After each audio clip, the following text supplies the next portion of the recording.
Hi students, today we start with the next topic, that is some of the important observations regarding the physical properties of water। कि water की physical properties के regarding क्या हमें important observation देखने को मिलती है। First is कहता है वाटर के केस में freezing point, boiling point, heat of fusion and heat of vaporization की वैल्यू ज़्यादा आती है एज कंपेरिजन टू जो ग्रुप 16 के बाकी के मेंबर के हाइड्राइड होते हैं, जैसे हाइड्रोजन सल्फाइड, हाइड्रोजन टेलुराइड। कहते हैं इनके केस में freezing point, boiling point, heat of fusion, heat of vaporization की वैल्यू क्या आएगी, वाटर के कंपेरेटिवली लेस वैल्यू आती है। इसका रीज़न क्या होता है, बिकॉज कहता है वाटर मॉलिक्यूल के अंदर हाइड्रोजन बॉन्डिंग प्रेजेंट होती है, जबकि कहता है जो ग्रुप 16 के बाकी के मेंबर के हाइड्राइड है उसके अंदर हाइड्रोजन बॉन्डिंग प्रेजेंट नहीं होगी। नेक्स्ट इज वाटर के अंदर कहता है कैपेसिटी होती है, ये ज़्यादातर इनऑर्गेनिक सब्सटेंसेस को अपने अंदर डिजॉल्व कर लेता है एंड इसको हम क्या बोलते हैं, यूनिवर्सल सॉल्वेंट बोलते हैं। कहता है ज़्यादातर जो इनऑर्गेनिक सब्सटेंसेस है जो आयनिक नेचर के होते हैं वो पानी के अंदर डिजॉल्व हो जाते हैं। इवन कहता है कुछ ऑर्गेनिक सब्सटेंसेस भी ऐसे हैं जो पानी के अंदर सॉल्युबल हो जाते हैं, जैसे यूरिया, अल्कोहल, कार्बोहाइड्रेट, ये पानी के अंदर क्या हो जाएंगे, डिजॉल्व हो जाएंगे। कहता है इसका रीज़न क्या होता है, बिकॉज कहता है जो सॉल्यूट के मॉलिक्यूल्स है वो जाके वाटर के साथ इंटरमॉलिक्यूलर हाइड्रोजन बॉन्डिंग कर लेंगे। इंटरमॉलिक्यूलर हाइड्रोजन बॉन्डिंग होने के कारण कहता है ये क्या हो जाते हैं, पानी के अंदर डिजॉल्व हो जाते हैं। बट जब कहता हम बहुत ज़्यादा हाई प्रेशर एंड टेम्परेचर को यूज़ करते हैं उस दौरान जो वाटर है वो नॉन पोलर सॉल्वेंट की तरह बिहेव करता है एंड ये क्या करेगा, ऑर्गेनिक कंपाउंड को अपने अंदर डिजॉल्व कर लेगा। जबकि कहता है जो कॉमन इनऑर्गेनिक कंपाउंड है वो हाई प्रेशर एंड टेम्परेचर के ऊपर जाके डिजॉल्व नहीं होते हैं। जब कहता है जो वाटर है वो फ्रीज होगा, वो आइस की फॉर्म में फ्रीज होता है, जो कि होती है क्रिस्टलाइन फॉर्म होती है वाटर की। कहते हैं जो 9 क्रिस्टलाइन फॉर्म्स है आइस की वो नॉन है। कहता है एटमॉस्फेरिक प्रेशर के ऊपर जो आइस है वो क्रिस्टलाइज हो जाती है नॉर्मल हेक्सागोनल फॉर्म के अंदर, जबकि बहुत ज़्यादा लो टेम्परेचर के ऊपर ये कंडेंस हो जाएगा क्यूबिक फॉर्म में। कहता है ज़्यादातर जो सॉल्ट है वो क्रिस्टलाइज हो जाती हैं हाइड्रेटेड सॉल्ट के अंदर फ्रॉम एक्वस सोल्यूशन। कहते हैं ये जो एसोसिएशन होती है वाटर के अंदर वो इसेंशियली 5 टाइप की होती है, जैसे coordinated water, hydrogen bonded water, lattice water, zeolite water, clathrate water. Next is chemical properties of water, कि जो वाटर है वो कैसी केमिकल प्रॉपर्टीज़ को शो करता है। कहता है जो वाटर है वो versatile and unique chemical behaviour को शो करता है। ये एसिड की तरह भी बिहेव करता है, बेस की तरह भी बिहेव करता है, ऑक्सीडेंट की तरह बिहेव भी करता है, रिडक्टेंट की तरह बिहेव भी करता है एंड एज अ लिगेंड की तरह भी बिहेव करता है जब ये मेटल के साथ जुड़ता है। कहता है इसकी जो कुछ करैक्टरिस्टिक है वो हमें यहाँ पे नीचे गिवन दे रखी हैं। First is stability of water. कहता है जो वाटर है वो बहुत ज़्यादा स्टेबल होता है एंड ये अपने एलिमेंट के अंदर डिसोसिएट नहीं होगा। इवन जब कहता है हम बहुत ज़्यादा हाई टेम्परेचर भी यूज़ कर लेते हैं उस दौरान भी ये अपने एलिमेंट में डिसोसिएट नहीं होगा। इसका रीज़न क्या होता है, बिकॉज इसकी high negative enthalpy of formation की वैल्यू होती है, दैट इज़ -285.9 किलो जूल पर मोल वैल्यू होती है। जब कहता है हम 1500 केल्विन टेम्परेचर के ऊपर वाटर को हीट करते हैं उस दौरान ये डिकम्पोज होकर अपने एलिमेंट के अंदर कन्वर्ट हो जाएगा। बट कहते हैं ये डिकम्पोजिशन सिर्फ कितनी होती है, 2% ही डिकम्पोजिशन होगी। जैसे हमें यहाँ पे इसकी रिएक्शन गिवन दे रखी है, जब कहता है जो वाटर है वो गैसीय स्टेट में होगा एंड उसको हीट करेंगे 1500 केल्विन टेम्परेचर के ऊपर, उस दौरान हाइड्रोजन गैस मिलेगी एंड ऑक्सीजन गैस मिलेगी। बट डिकम्पोजिशन यहाँ पे सिर्फ कितनी होगी, 2% डिकम्पोजिशन होगी। जबकि कहता है जब हम इलेक्ट्रिसिटी को पास करवाते हैं in the presence of small amount of acid और एल्कली, जब कहता है पानी के अंदर स्मॉल अमाउंट ऑफ एसिड या एल्कली को ऐड करके उसमें से करंट को पास कराएंगे उस दौरान ये डिकम्पोज हो जाएगा अपने एलिमेंट्स के अंदर। जैसे हमें यहाँ पे इसकी रिएक्शन गिवन दे रखी है, जब कहता है जो वाटर लिक्विड स्टेट में होगा उसमें से इलेक्ट्रिक करंट को पास कराते हैं तो कैथोड इलेक्ट्रोड के ऊपर हाइड्रोजन गैस लिबरेट होती है एंड एनोड इलेक्ट्रोड के ऊपर ऑक्सीजन गैस लिबरेट होती है। Next is acid base character.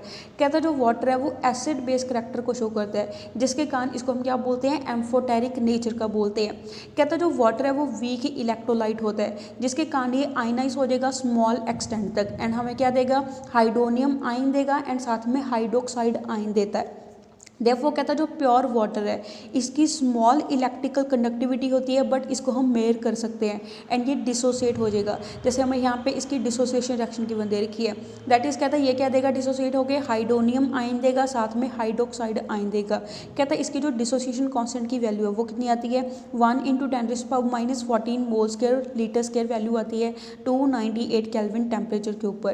कहता है जो वाटर है वो एसिड की तरह बिहेव भी करता है, बेस की तरह बिहेव भी करता है, जिसके कान, इसको हम क्या बोलते हैं, एम्फोटेरिक नेचर का बोलते हैं। According to Lowry Bronsted concept कहता क्या होता है, ये एसिड की तरह कब बिहेव करेगा, जब प्रोटोन को लूज करेगा, एंड बेस की तरह कब बिहेव करेगा, जब प्रोटोन को एक्सेप्ट करता है। जैसे हमें एग्जांपल गिवन दे रखी है, कहता है ये बेस की तरह बिहेव किसके साथ करेगा, हाइड्रोक्लोरिक एसिड या हाइड्रोजन सल्फाइड के साथ ये बेस की तरह बिहेव करेगा। जैसे HCl के साथ इसकी रिएक्शन गिवन देखी है। उस दौरान जो वाटर है अपनी बेसिक प्रॉपर्टी को शो करता है एंड प्रोडक्ट क्या देगा, हाइड्रोनियम आयन देगा। ऐसे कहता है हमारे पास जो हाइड्रोजन सल्फाइड के साथ वाटर रिएक्शन शो करता है, उस दौरान भी ये अपनी बेसिक प्रॉपर्टीज़ को शो करेगा एंड प्रोडक्टेंट साइड के ऊपर हमारे पास ये क्या देगा, हाइड्रोनियम आयन देगा। जब कहता है ये एसिड की तरह बिहेव करेगा, एसिड की तरह कब बिहेव करेगा, अमोनिया के साथ। अमोनिया क्या है, बेसिक नेचर का होता है। कहता उस दौरान जो वाटर है वो अपनी एसिड वाली प्रॉपर्टी को शो करेगा एंड प्रोडक्टेंट साइड के ऊपर अमोनियम आयन देगा, साथ में हाइड्रोक्साइड आयन देता है। इन जनरल कहता है जो वाटर है वो बेस की तरह कब बिहेव करता है, जब वाटर से ज़्यादा स्ट्रॉन्गर एसिड के साथ इसकी रिएक्शन शो करवाते हैं, उस दौरान ये बेस की तरह बिहेव करता है। एंड एसिड की तरह कब बिहेव करेगा, जब वाटर से ज़्यादा स्ट्रॉन्गेस्ट बेस के साथ इसकी रिएक्शन शो करवाते हैं, उस दौरान ये अपनी एसिड वाली प्रॉपर्टीज़ को शो करता है। कहता है जो ऑटो प्रोटोलिसिस वो होती है वाटर की, दैट इज़ उसको हम कैसे रिप्रेजेंट करते हैं, एक वाटर का मॉलिक्यूल है वो एसिड की तरह बिहेव करता है, दूसरा वाटर का मॉलिक्यूल है वो बेस की तरह बिहेव करता है। एंड प्रोडक्टेंट साइड के ऊपर क्या मिलेगा, हाइड्रोनियम आयन मिलेंगे, साथ में हाइड्रोक्साइड आयन मिलते हैं। देखो कहता है इसकी जो ग्रेट इंपॉर्टेंस है एसिड बेस केमिस्ट्री में, उसको हमने यूनिट नंबर 7 में डिस्कस करा हुआ है। जबकि कहता है जो वाटर है वो न्यूट्रल नेचर का होता है लिटमस के साथ, एंड इसकी pH वैल्यू कितनी होती है, 7 pH वैल्यू होती है। Next is oxidising and reducing nature. कहता है जो वाटर है वो ऑक्सीडाइजिंग एजेंट की तरह बिहेव भी करता है, रेड्यूसिंग एजेंट की तरह बिहेव भी करता है अपनी केमिकल रिएक्शन के अंदर। देखो कहता है जो एक्वस केमिस्ट्री है वो बहुत ज़्यादा इंटरेस्टिंग होती है ऑक्सीडेशन रिडक्शन रिएक्शन के लिए।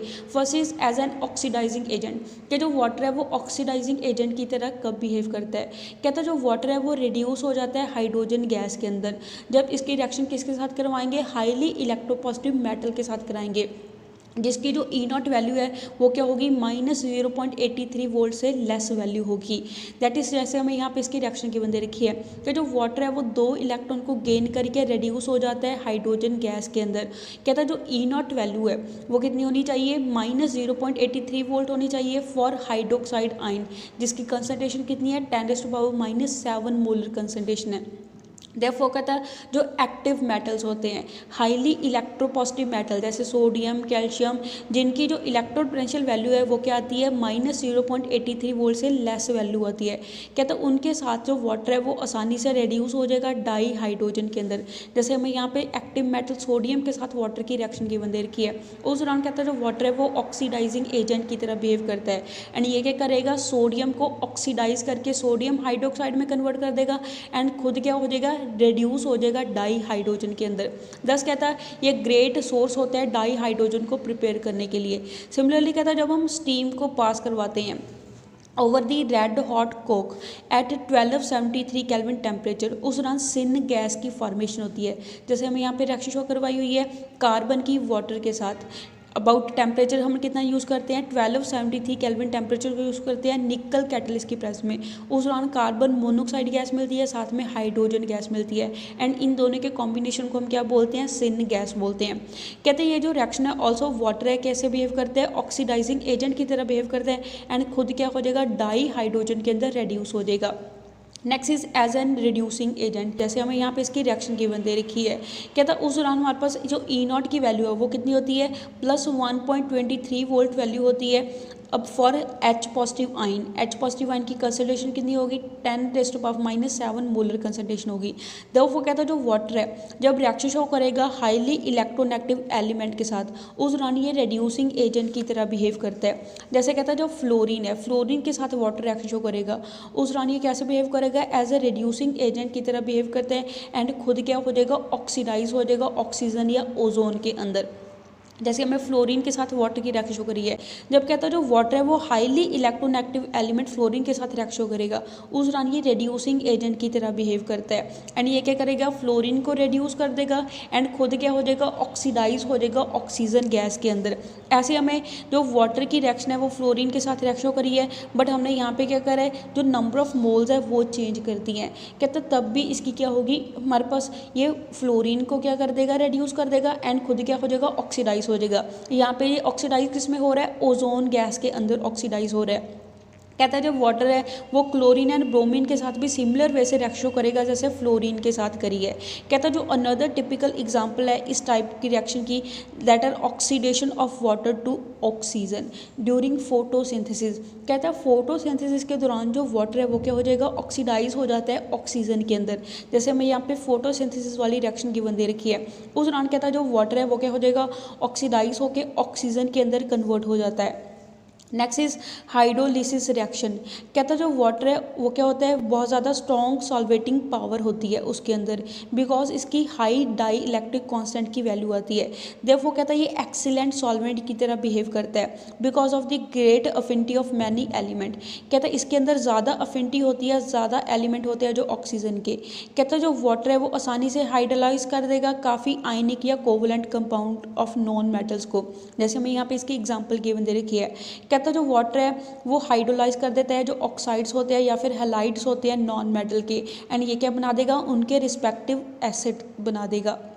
जैसे हमें यहाँ पे इसकी रिएक्शन गिवन दे रखी है, जब कहता है कैल्शियम ऑक्साइड के साथ वाटर रिएक्शन शो करता है उस दौरान किसकी फॉर्मेशन होगी, कैल्शियम हाइड्रोक्साइड की फॉर्मेशन होगी। ऐसे जब कहता है जो सल्फर डाइऑक्साइड है उसके साथ वाटर रिएक्शन शो करेगा उस दौरान सल्फ्यूरस एसिड की फॉर्मेशन होती है। फास्फोरस पेंटॉक्साइड के साथ जब वाटर रिएक्शन करता है उस दौरान फास्फोरिक एसिड की फॉर्मेशन होती है। ऐसे हमें और भी रिएक्शन है यहाँ पे इसकी गिवन दे रखी है। ऐसे कहता है जो वाटर है वो हाइड्रोलाइज कर देता है कार्बाइड को, हाइड्राइड को, नाइट्राइड को एंड फॉस्फाइड को, कुछ मेटल्स के।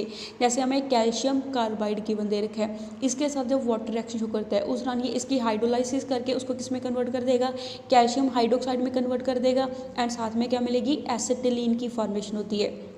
ऐसे कहता है हम क्या यूज़ करते हैं, कैल्शियम का हाइड्राइड यूज़ करते हैं, उसकी वाटर के साथ रिएक्शन करवाएंगे तो उसकी भी क्या हो जाएगी, हाइड्रोलिसिस होगी, एंड प्रोडक्ट क्या मिलेगा, कैल्शियम हाइड्रोक्साइड मिलेगा, साथ में क्या मिलेगी, हाइड्रोजन गैस मिलेगी। ऐसे कहता है जो कैल्शियम का फॉस्फाइड है उसके साथ वाटर रिएक्शन शो करता है तो कैल्शियम के फॉस्फाइड को भी हाइड्रोलाइज करके कैल्शियम के हाइड्रोक्साइड में कन्वर्ट कर देगा, साथ में फॉस्फीन की फॉर्मेशन होगी। ऐसी हमें नाइट्राइड की एग्जांपल गिवन दे रखी है, दैट इज़ हम क्या यूज़ करते हैं, कैल्शियम के नाइट्राइड के साथ वाटर की रिएक्शन शो कराएंगे उस दौरान उसकी हाइड्रोलिसिस करके ये कैल्शियम के हाइड्रोक्साइड में कन्वर्ट कर देगा, साथ में अमोनिया की फॉर्मेशन होती है। Next is hydration reactions. कहता है ये वाटर है, वाटर के अंदर स्ट्रॉन्ग एबिलिटी होती है कंपाउंड बनाने की कुछ मेटल सॉल्ट के साथ, जिनको हम क्या बोलते हैं, हाइड्रेट्स बोलते हैं।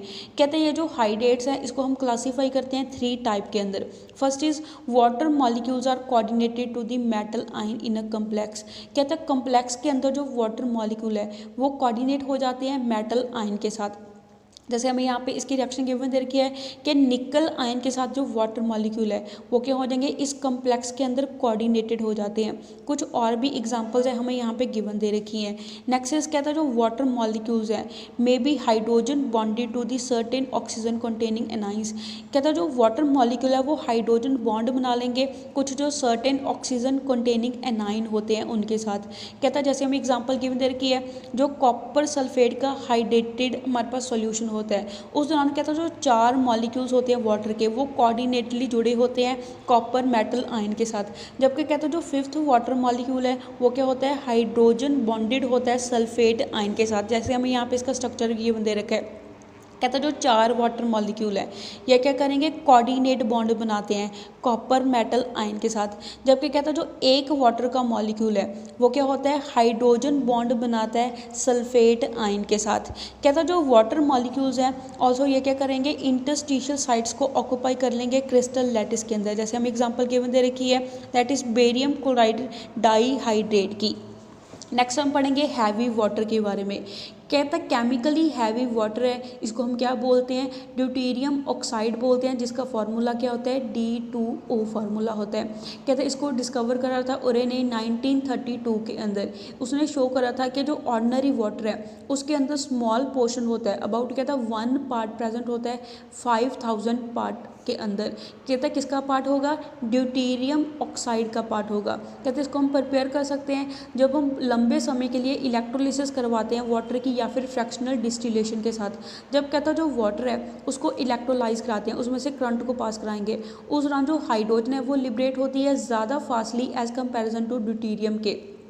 कहता है जो रिमेनिंग वाटर होता है उसमें अंदर ज़्यादा क्या होगा, हैवी वाटर होगा, दैट इज़ ड्यूटेरियम ऑक्साइड होगा।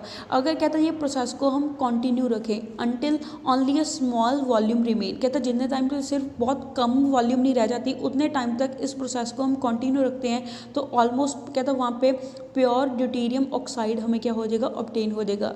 कहता ये एस्टिमेट लगाया है अबाउट 29,000 लीटर वाटर है, उसको क्या करें हम इलेक्ट्रोलाइज करवाएं ताकि हमारे पास पीछे क्या बचे, सिर्फ 1 लीटर बचे। कहता स्मॉल अमाउंट बचे, लंबे समय के लिए उसको इलेक्ट्रोलाइसिस कराएं।